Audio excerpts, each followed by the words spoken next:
Hey, welcome back to another of the Crabby Dice talks and rants about Kickstarters. If you've not seen one of my videos before, it's my complete subjective take on a Kickstarter, going through the page. We'll talk about the value, we'll talk about the gameplay, and so on and so on, and if I'll back it, and if you should back it. Of course, we all have a voice. You don't have to agree with me. Write in the comments below if you disagree, or if you're backing it, let me know what you're excited about. So for today, there's a couple of IP games that we're gonna take a look at because they've been popping out recently. So let's get started. Alright, the first game we're gonna talk about today is Northgard, which is based on a video game, I believe. Never played of it, never heard of it, so I'm not sure how popular it is, but it has a ton of backers here, so it must be popular with the PC crowd. So if you don't know what this is, it's a very lightweight 4X game that uses sort of a deck building mechanism to choose your actions. So every turn you're going to draw 4 cards, you're going to have actions on those cards, you're going to play them, those are going to be actions for the turn. Deck building style, you do your actions, finish off the round, so on and so on. We'll talk about the mechanics later on in the game, but that's just a super high overview of what's actually going on. Alright, so let's take a look at this Kickstarter. I'm actually surprised this game is making this much money. It's kind of going bonkers right now. It's almost at $500,000 with 13 days to go. Well, this is Canadian dollars anyway. And this company has never made a game before, so a lot of people are taking a chance and hoping that they will get exactly what's on this page, because it's actually really impressive on first look. So as we go through the page, I'll notice some things. First of all, the art and the aesthetic, this cutesy aesthetic, I absolutely adore it. It looks fantastic, especially for a sub 90-minute game. You can pretty much play with this with anyone. It looks so cute. Oh, I want to play it right now. Alright, just keep going. So it says that it's based on the video game, so on and so on. The last thing that it unlocked. So if you don't know what the 4X's are, and you're new to board gaming, well, it's explore, expand, exploit, exterminate. You're going to be doing all of those in this game, but it's really on the light side. It's not going to be as complicated as Twilight Imperium and Civilization and all those games. Alright, so first thing we're going to talk about, I guess, is going to be the value proposition here. So what do you get for $57? Actually, I didn't check the shipping. What is gonna be the shipping? Usually always at the bottom, and here we go. The shipping says $10. Yeah, you're not gonna be able to get this for $10 shipping. I'd be astonished. I don't even know how they wrote $10 there, but that's insane. I can't remember the last time I got a Kickstarter where the shipping wasn't at least $20. So alright.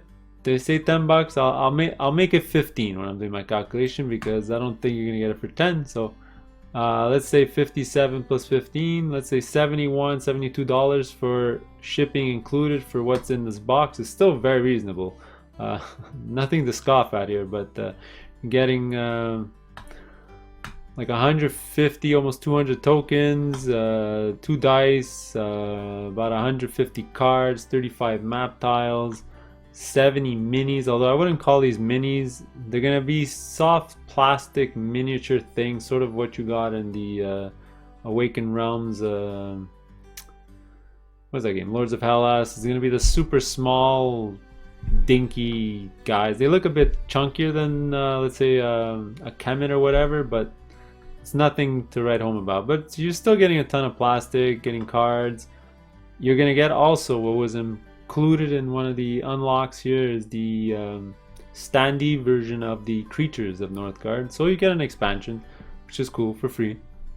That might drive the shipping up actually, because they probably didn't take that into account.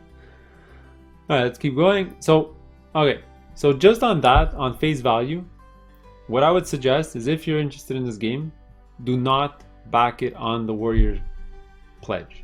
Alright. Because for $20 more, you get so much extra stuff. It's kind of insane, and I think the people have spoken, because there's only 150 people backing the Warrior pledge, and there's almost 3,700 people backing the War Chief pledge, which is incredible. All right, And I gotta say, one thing that I really like about this campaign is you go War Chief Pledge, and there's no other add-ons or anything else that they're adding. You're pretty much getting everything for the game. They're not adding metal coins, all the junk that they normally send, like try to sell you afterwards, sleeves and extra dice and all that garbage that you don't really need. Yeah, so here you go. So this one's an extra 20 bucks. And what do you get? Well, you're gonna get a mini expansion here, which is the War Chiefs, which I'm a little sort of disappointed that it's not in the base game, and probably why everyone's backing on this level, because I think it's kind of an important gameplay add-on here. So it's a bit shitty that they didn't add it to the base game, but it is what it is. You're gonna get the minis for the War Chiefs. Maybe there's a way to print out those things, although you're gonna need the standees for them or something. Anyway, either way, so you're gonna get the 6 minis for that. You're gonna get the bases, whatever, it doesn't really matter. What I really love is you're each gonna get your own die. So we live in a COVID world, just joking, but you're each gonna get your own die, so you don't have to share and swap it around the table. You only ever need one, because for battles you roll one die and you see what happens, right? So you only need one. You're gonna get player boards. So this is not included in the base game. It's essentially the left hand side is a player aid, the right hand side is your clan. You stick them together. That's your player board. It's all fine. The left hand side is your draw pile, right hand side is your discard pile. Helps you with your managing your deck. It is a deck builder, remember. You get a stupid turn order tracker, kind of pointless. The common deck tracks the game anyway, so who cares. Blah blah blah. Special box, doesn't really matter. The War Chiefs expansion, that's fine. And best of all is they've unlocked all the minis for those creatures that we talked about before. So now instead of getting 10 standees, you're getting 10 miniatures in there. So for $20 more, you're getting a ton of stuff. All right, an incredible amount. And there's still 13 days to go. They could still be unlocking things, adding to this game, adding and adding and adding. So the value is there. I mean, it's all based on if you trust this company and if you're going to get the product. Also, is the quality going to be there? Again, it's their first product. Are you going to get decent quality stuff? I have no idea. You can't even compare this to something they've done historically. It's all brand new. Normally I would check their other campaigns, but it's like a blank slate. So if they can come through with the price, with the quality and everything, this company is going to go really far, really fast. I can see them hitting great heights if they can deliver everything. All right, so that's the value. It looks like it's there, but again, you got nothing to compare it to. So let's start. Now they're going to go into the game stuff. So let's start talking about game mechanics. So it's going to last 7 rounds. Most points after 7 rounds is the winner. Stuff we've all seen before, so on and so on. This is the simple mechanics. It's a deck builder, so you're going to play your cards, you're going to harvest, which means collect resources from the areas you're in, you're going to pay for your troops, you're going to draw, and you're just going to keep going that 7 times. You're done. Alright, whatever, it's explaining the exact same thing. There's the rule book, there's the clans. So they unlocked one extra clan that I don't remember which one it was, but it's there somewhere. Developing your deck, that's important. I'll get back to that in a little bit. I love that idea. So it's going to be a common row. I'll just talk about it now. And essentially, when you pass on your turn, there's a common row of cards, and you're going to improve your deck by actually taking one of those cards and putting it on top of your deck. So it doesn't go in your discard. You're going to get that card for next turn, which is amazing. I love that. I hate games that dump it in your discard, and by putting it on top of the deck, you get it right away. It's fantastic. We got some playthroughs here. I watched them already. Blah blah blah. We get the unlocks, and I believe we're gonna get shipping, and then we're done. Yeah, there you go, done. So let's talk about the gameplay a little bit. So we already talked about at the start of this thing. It looks really good. It's a deck builder with 4X clank style. So it's not just deck building. There's a whole game revolving around the deck building. And that's what you really need. Nobody wants to play just a deck builder anymore. All right, you need something else. So all that's good. There are some issues I see with the game that I just want to bring up. It might not be an issue for you guys, but for me, it's just a couple of things that caught my eye that maybe they thought of that I'm not catching. So write in the comments below if you know why they did it this way. Anyway, so the one issue I do have in the game is the game is essentially everyone starts in the middle. So nowadays, every single dudes on a map game is you start on the outsides and you work your way in, because you're sort of either creating an engine or getting more powerful as you work your way in to have battles in the middle. And it's hard for an opponent to sort of attack your start to sort of derail what you're trying to do to even start, right? That sucks. This game, it's the opposite. You're all starting in the middle and you're expanding out. To me, that might cause a problem because somebody can derail you right off the bat. Like, especially in a 3-player game, if you're in the middle, you're in a world of hurt. I saw that John Get Games playthrough, and Red was stuck in the middle, and essentially when both sides wanted to attack, there's no teleporting at all in this game, all right? So you either got to walk all around with a lot of movement, or you got to go through the middle. And if you're in the middle, you're kind of screwed, because what do you want to do? You're in everyone's way. You can't have the guy on the right attack the guy on the left. It's literally impossible. He's got to go make his way around, and that I think is gonna drive me crazy when I eventually play this game, right? Because I'm gonna see it. It's gonna be in my mind that all I have to do is, if I'm on the right or the left, or if I'm whatever, I'll just have to turtle, explore a bit on the right or a bit on the outside, build a wall, build my stuff there. Nobody can get through. If I need to attack, I'm basically just interacting with one player. That's my second issue with the game. So because there's no easy way to get around, and I feel like it's going to be a game where you're interacting with the same player over and over again, because you're going to be next to each other on the map, and the people on the other side of the map, you literally never have to talk with them. It's sort of like the Scythe problem. I have that problem with Scythe as well. If you're playing Scythe, it's super hard for you to interact with the guy across the table. It's literally never going to happen. Unless the guy crosses midfield and he's encroaching in your area, or he's using the tunnels to get to the other side, you're never going to interact with him, and you're just interacting with literally the 2 people next to you. So it's a bit of a shame. There's some popular games that have this problem, but nobody really cares. But for me, I see it and it just bothers me a little. But besides those 2 things, the turtling thing I already mentioned, everything else looks good. I'm gonna have to try it out. I'm excited to try this out. It looks like the perfect game for my group. Sub 90 minutes. A couple of things that are great. It only lasts 7 rounds, so even if you're sort of eliminated right off of, it's not gonna last that long. It's 45 to 90 minutes. Yeah, so it's good. I didn't mention the attacking mechanism. Super simple. Oh my god, almost too simple. You just roll 1 die each. You add your axes to each other's total. You can add apples to raise your strength. If the attacker has more, the attacker wins. The defender has to retreat. So on and so on. It's fine.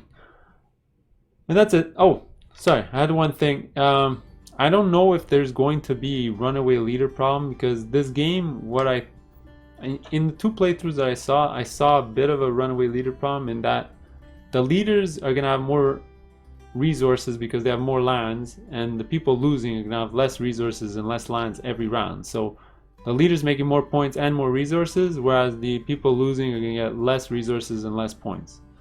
So you know what I mean? It's like, yeah, well, how are you supposed to catch up if you're losing in the 4th round and you're getting demolished? You've already lost. You might as well just restart the game. It's like a Risk problem, right? If you're playing Risk and somebody's taking over 3/4 of the map and you're just there trying to defend, you're gonna lose in the long run. You're just delaying the inevitable at some point. Anyway, just a couple of things that that caught my eye. So there you go. There's Northgard. So overall, great campaign. I think they're gonna go places. Hopefully they can deliver, because it's their first one, and we'll see where they're headed. All right, let's go to the next game. All right, the next game we're gonna take a look at today is Vampire the Masquerade Rivals, which is an expandable card game. So an LCG, let's just think. Sort of like Netrunner, Boomtown, all those games that came out in the last few years from Fantasy Flight. There's the big one right now is Marvel Champions, which is sort of a cash cow for Fantasy Flight. So this one's made quite a bit of money, and you know what? People are clamoring for great Vampire the Masquerade games, because this is the 3rd or 4th Kickstarter game with that IP this year, and they've all made quite a bit of money. So that's just means it's a strong IP. People really want a good game. The other one was more of an RPG, and I think the other one was a sort of a board game, card game type thing. This one is the LCG game. So close to 3,000 people, which is great, strong, and there's only 32 hours left. Unfortunately, sorry for releasing this late, but there'll probably be a late pledge, so if you want to do that, go ahead. Just to give you an idea what Renegade has done so far, because they have a history, we can actually look at it. It's sort of a mixed bag, let's just say. So there are a couple of things are not released yet. The Power Rangers expansion, Warp's Edge, Scott Pilgrim's stuff, but everything below here has been released.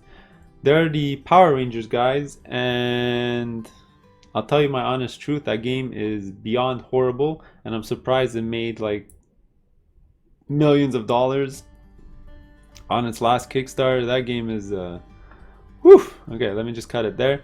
Then you got Terror Below, which is a great game, but it's got a short shelf life. You've play it once or twice, and you've sort of seen the whole thing. So it is what it is, but it's a pretty good game. And then, well, Power Rangers again, which again, terrible.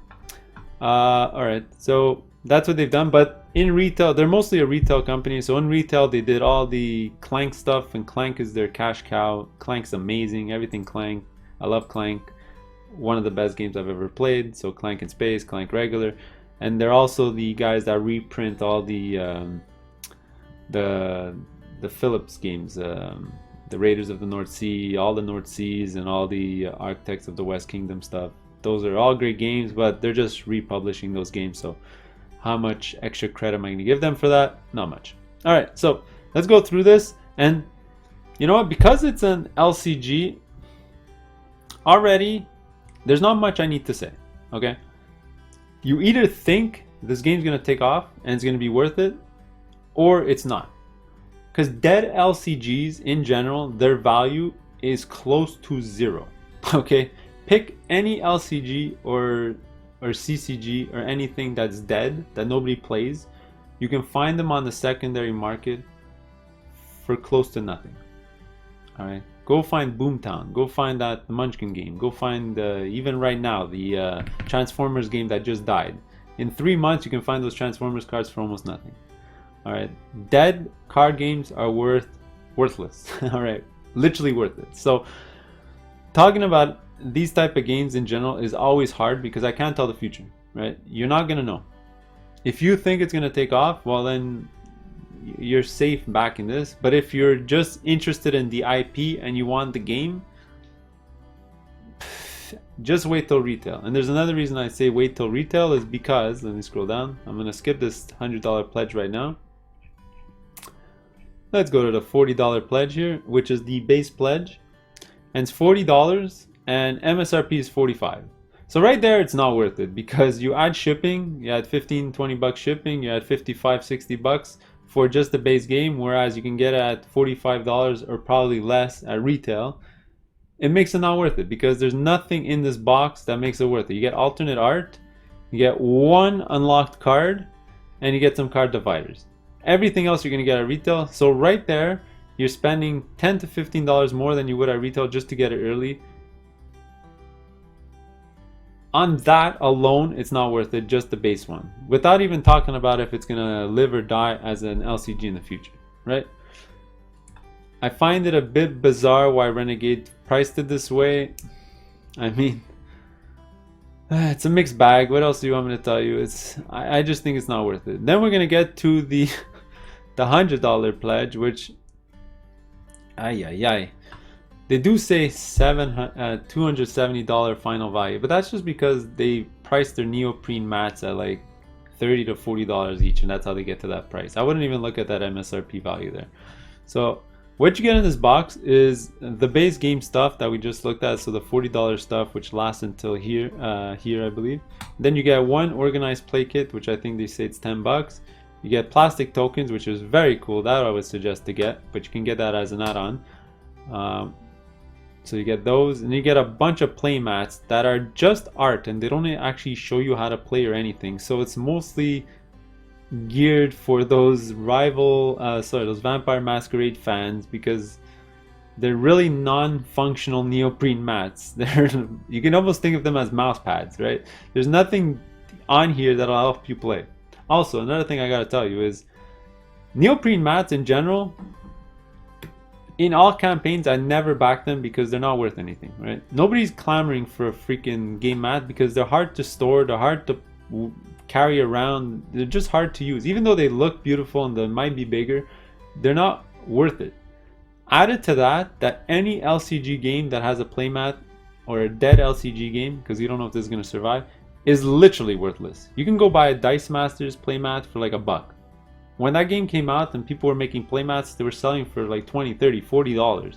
You can go buy a Dice Masters playmat for $1. You can go buy a Boomtown playmat for $2. You can probably find a Munchkin playmat for less than $3. They're not worth anything because not only do they not want the card game because the game is dead, but who would want the playmat for it? It's just taking up a ton of space. It's hard to store in your area or your board game collection area. So I wouldn't look too much into those playmats, honestly. If it's a game that's super popular, they'll release more playmats. You don't need these playmats. I mean, then there's these token bags. I don't even know why there's bags in this game. I looked at the playthrough, there's no reason to have a bag. Your prestige tokens are not supposed to be hidden, or your life tokens are not hidden, so why do you have a bag? No idea. You get more dividers, who cares, create your own, and you get card sleeves. Never worth it to buy card sleeves on Kickstarter. I'm telling you, how many times do I have to say it? You're getting ripped off on card sleeves. Just buy it on the secondary market. Regular card sleeves, they're less than $2 a pack. Just buy those. You don't need to spend $5 to $10 a pack for 50 sleeves. It's ridiculous, right? Don't ever do that just to get some stupid text that says rivals on the back of the card. Nobody cares. Alright, then you get all the regular stuff that was in the base game. Alright, so let's look at those add-ons. You can sort of look at them one at a time because there's an add-on section and you can see what they're pricing things at. The tokens are nice. If you're really interested in the game, I'll get the tokens. That's one thing I would get because they're a substantial upgrade. The mats, look at this, $20 each for these mats. That's what you're paying for $100. You don't need these mats, especially if you're going to play this game 2 players or 3 players. You're paying an extra $20 on top of that. I would suggest don't get the mats. And then you get a city mat, another $15. Wow, that's 80. That's almost $100 in mats. That's crazy, especially for a game that you don't know is going to take off. And then you get bags that you don't know if they're used for. Actually, the organized play kit is actually pretty expensive. I don't know why. I don't know what's actually inside. Is it the same card over and over again? Who knows? Then you get $10 for 55 sleeves.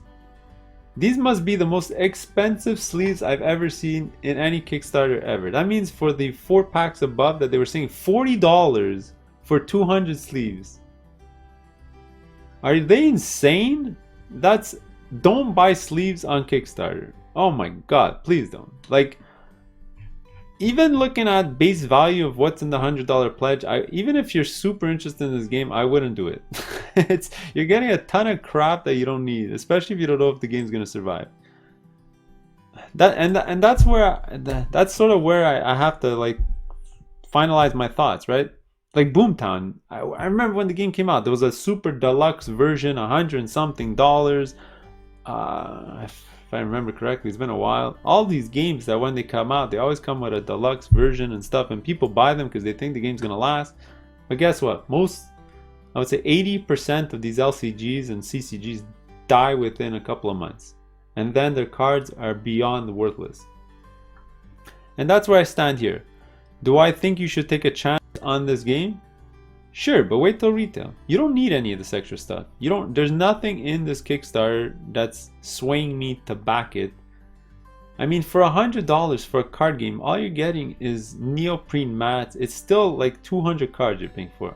Do you want to pay $100 for 200 cards? It's a tough pill to swallow.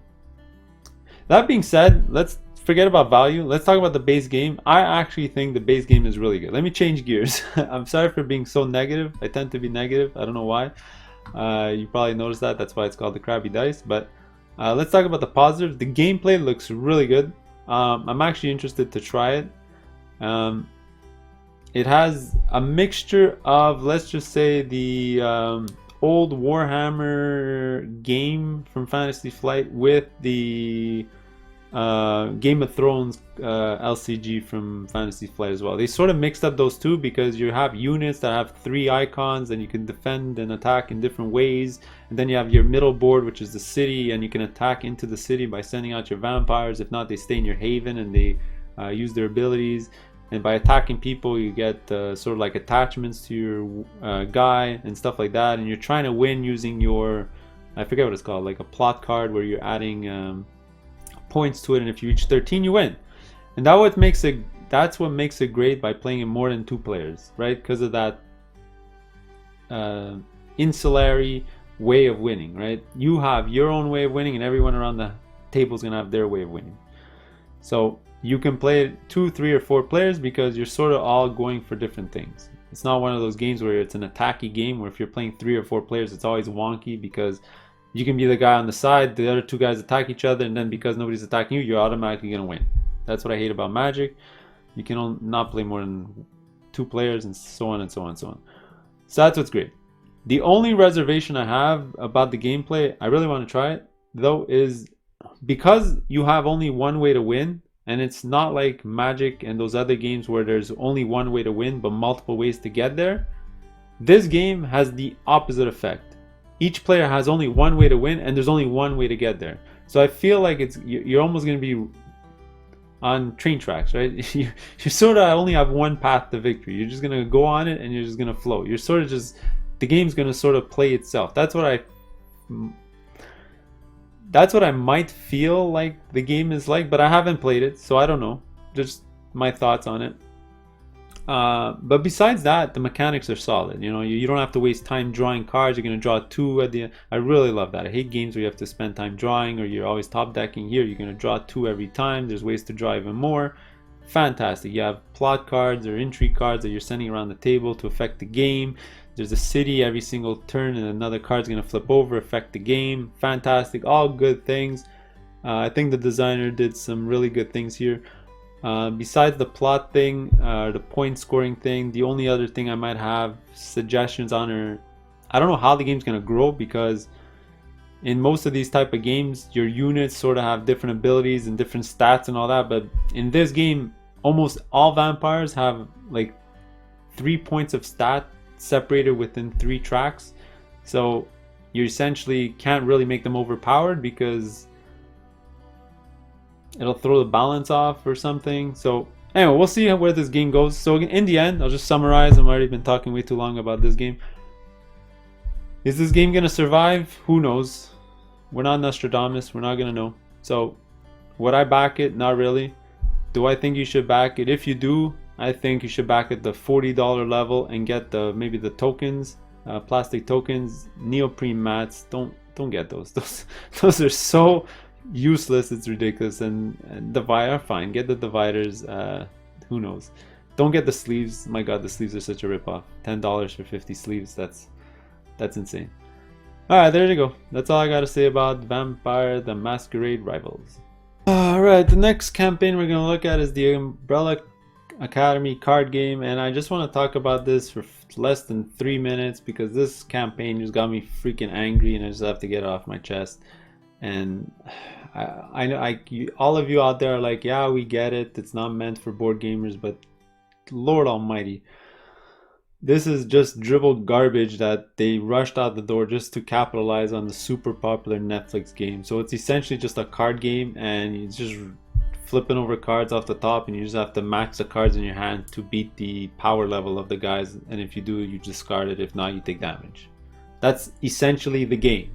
There's nothing else there. You play your special power to double or move a card, and that's it. There's literally no game there.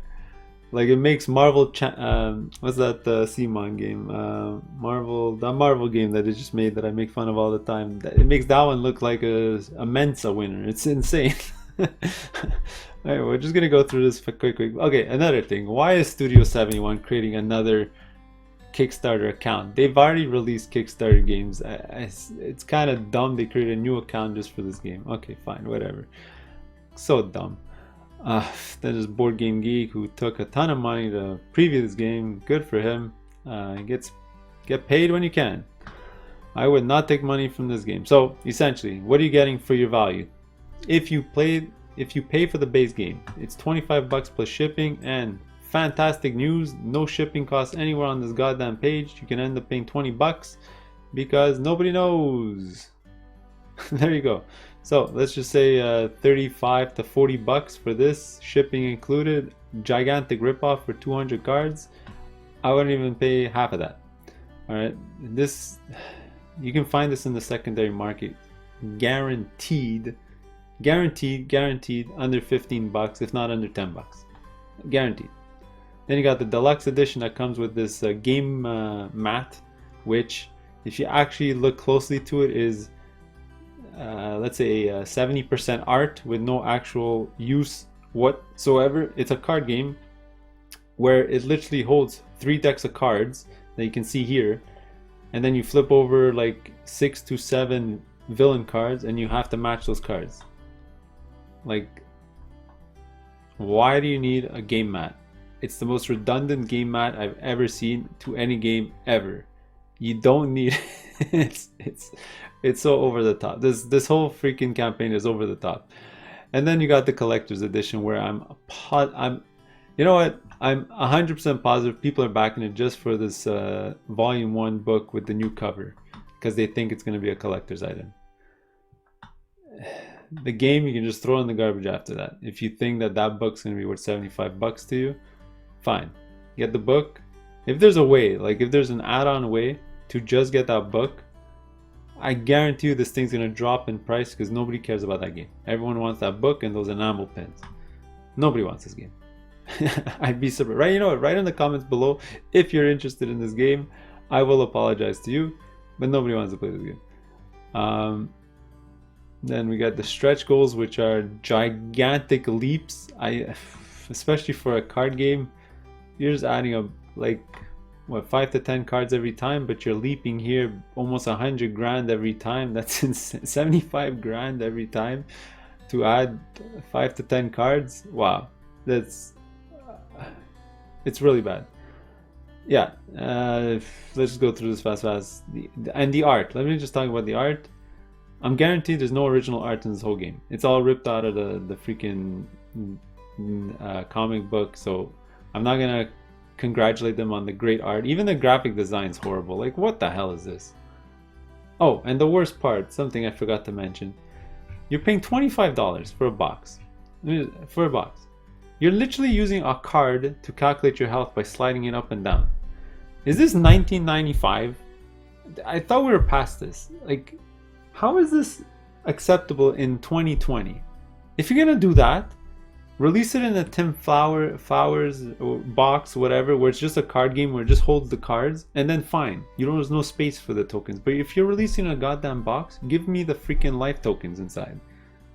Like, this is lazy bullshit, because they don't want to print or make tokens. They just want to release a card because cards are easy to make. Ah, this is just dribble. It's just horrible garbage. There's no